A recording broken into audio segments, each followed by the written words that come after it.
Redmi Note 8 না এটা কাস্টমারে দিছিল ডেড ফোন তুমি আগে প্রথমে বাটন টিভি দেখো চালু হয় কিনা চালু হয় না আবার তিনটা বাটন চাবি ধরো অনেক সময় কিছু মডেল আছে মোবাইল আছে হ্যাং হয়ে গেলে মানে পাওয়ার আসে না বাটন চাপ দিলে তিনটা বাটন চাবি ধরলে ভাইব্রেশন রিসেট চালু হয়ে যায় আচ্ছা এরপরে চার্জে লাগাই দেখো কত রিডিং টানে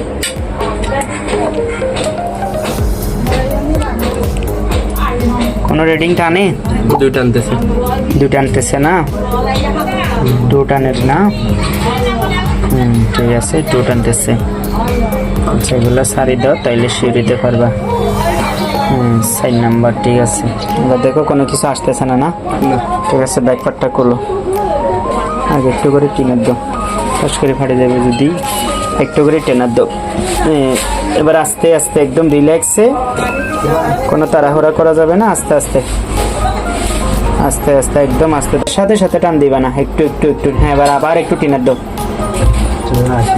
ওই টিনারগুলো এদিকে চলে আসছে না দাঁড়া দাঁড়া এবার ওই জায়গায় দেখো আগে ভালো মতো দেখো কোনো গায়ের জোরে কিছু করা যাবে না ডালাই সেটগুলা সবসময় সতর্ক থাকতে হবে গায়ের জোরে কোনো কাজ করা যাবে না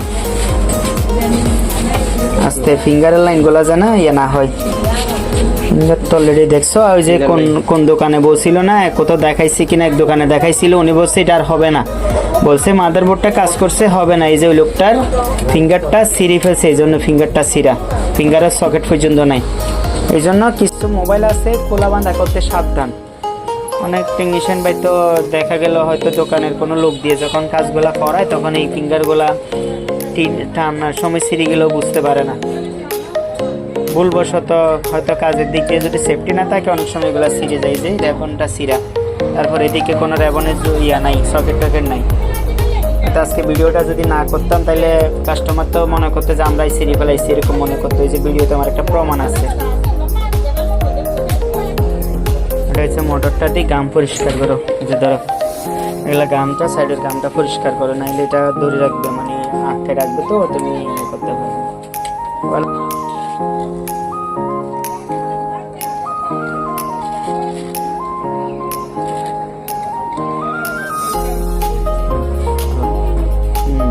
না এখন উঠে যাবো এদিক থেকে হ্যাঁ ঠিক আছে আস্তে আস্তে আস্তে আস্তে করলো আমার কোনো তাড়াহুড়া করা যাবে না এবার আগে ব্যাটারিটা ফুলি ব্যাটারিটা আগে মাপ দাও ব্যাটারিটা কতটুকু চার্জ আছে ব্যাটারি ভোল্টেজটা আগে চেক দাও তারপরে মাদারবোর্ডটা চেক দিবা কোনো অটো রিডিং আছে কিনা কতটুকু চার্জ আছে 2.7 হইলে আগে প্রপারলি ভাবে ব্যাটারিটা চার্জ করতে হবে কতটুকু 3.6 বা 7 আগে ব্যাটারি অ্যাম্পিয়ার দিয়ে ব্যাটারিটা আগে প্রপারলি চার্জ করতে হবে এরপরে দেখো পাওয়ার সাপ্লাইতে ওটু কোনো রিডিং আছে কিনা অনেক সময় ওটু রিডিং থাকলেও একটু চার্জ টানবে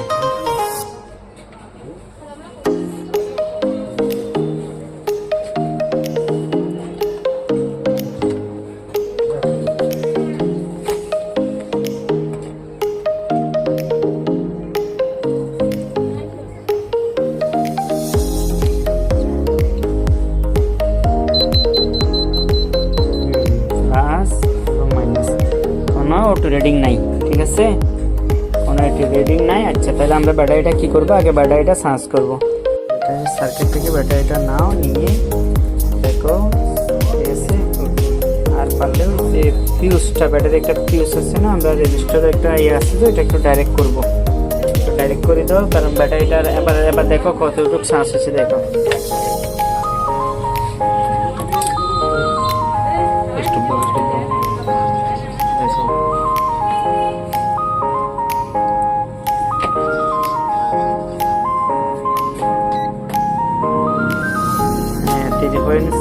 একদম পারফেক্ট 3.6 ওইগুলো একদম পারফেক্ট ভোল্টেজ ব্যাটারি ফিউজটা ডাইরেক্ট করে দাও কেন ডাইরেক্ট করবা এগুলো লেখা আসি লোগো এসে দাঁড়ায় থাকবে এই কারণে লোগো এসে দাঁড়ায় থাকে এই কারণে লোগোটা ফিউজটা ডাইরেক্ট করে দাও রেজিস্টারটা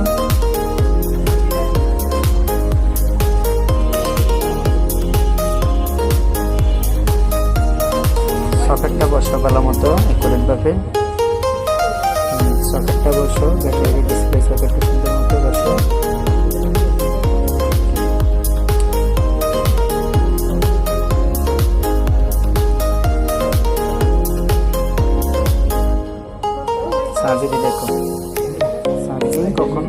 কি আসছিল, একদম টু টান ছিল না, এখন এই যে কেবলটা দিয়ে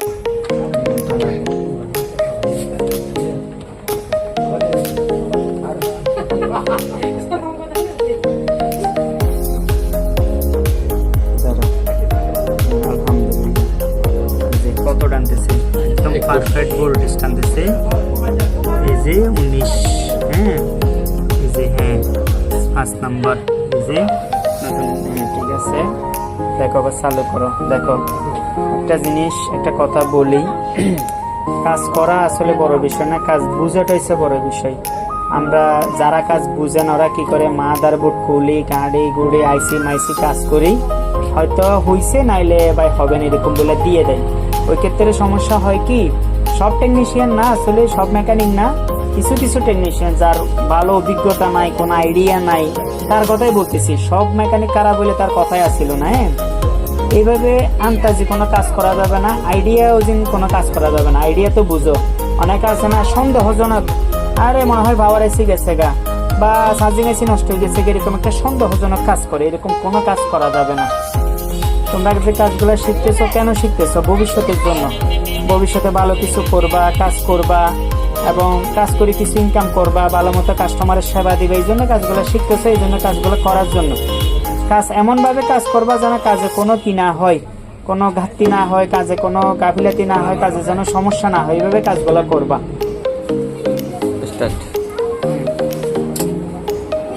লক আছে না, সমস্যা নেই, কাজে কাজ করতেছে কমপ্লিট, ওকে, তাহলে এম্পিয়ারও ভালো টানতেছে, প্রপারলি করতে হবে। চার্জিং কার্ডটা আমরা জাস্ট ওয়াশ করে দিছি, এরপরে এই চার্জিং কার্ডটা কাজ করে দিচ্ছি, ব্যাটারি ফিউজটা ডাইরেক্ট করছি, আর ব্যাটারিটা আমরা সার্কিট, এই যে আমাদের যে সার্কিটটা আছে এটা দিয়ে আমরা ব্যাটারি বসানো, ব্যাটারিটা ওড়াইছি।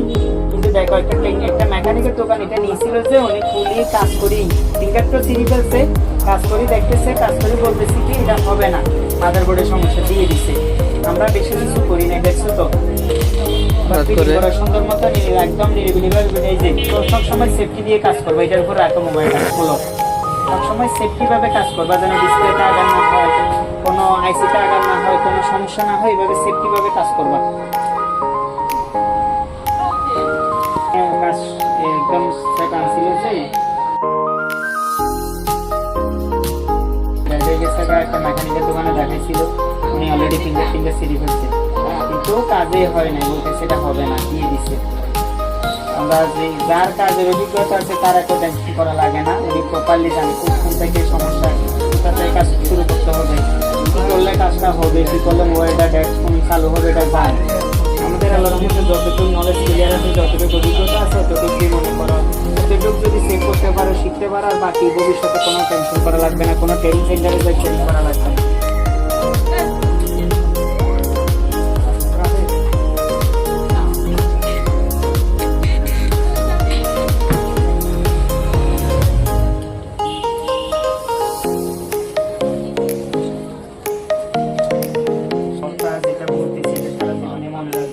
কাজ করবা যে মোবাইল জগতে কাজ করেছি তাড়াহুড়া না, একদম রিল্যাক্সে স্লোভাবে আস্তে আস্তে। আর দ্বিতীয় হচ্ছে কি, এইভাবে কাজ করা মানে ফিনিশিংটা যেন সুন্দর হয়, কাজের গতি যেন ভালো থাকে, কাজ যেন মানুষের দেখি যেন বুঝতে পারে যে কোন দোকানে কে কাজ করছে, এটা নিয়ে কোনো অভিযোগ না করে, এভাবে কাজ করা, ফ্রেশ ভাবে কাজগুলো করবা, রিল্যাক্স ভাবে, ঠিক আছে?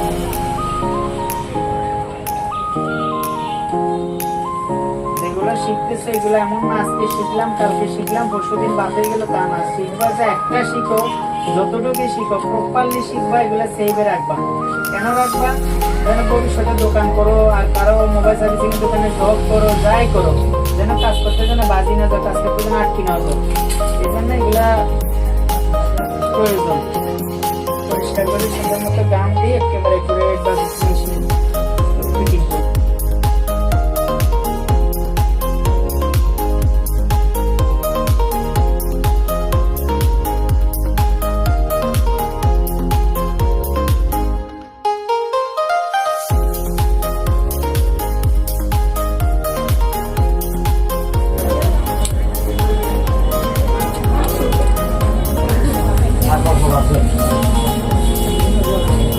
তবে যেটা জেনুইন কথা, সবসময় ফিনিশিং সুন্দর করার চেষ্টা করবা কাজ, একুরেট ভাবে করার চেষ্টা করবা। হ্যাঁ, কাজের যত ফিনিশিং সুন্দর করবা তত কাজগুলা করি শান্তি পাবা।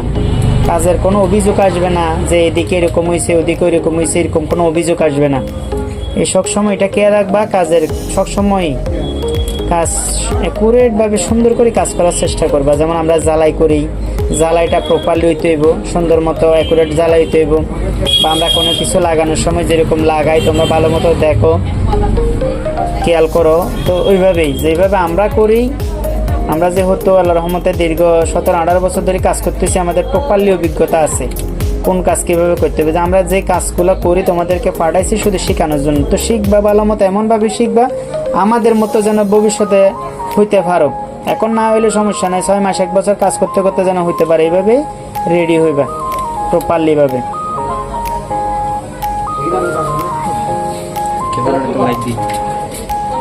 চালু আছে?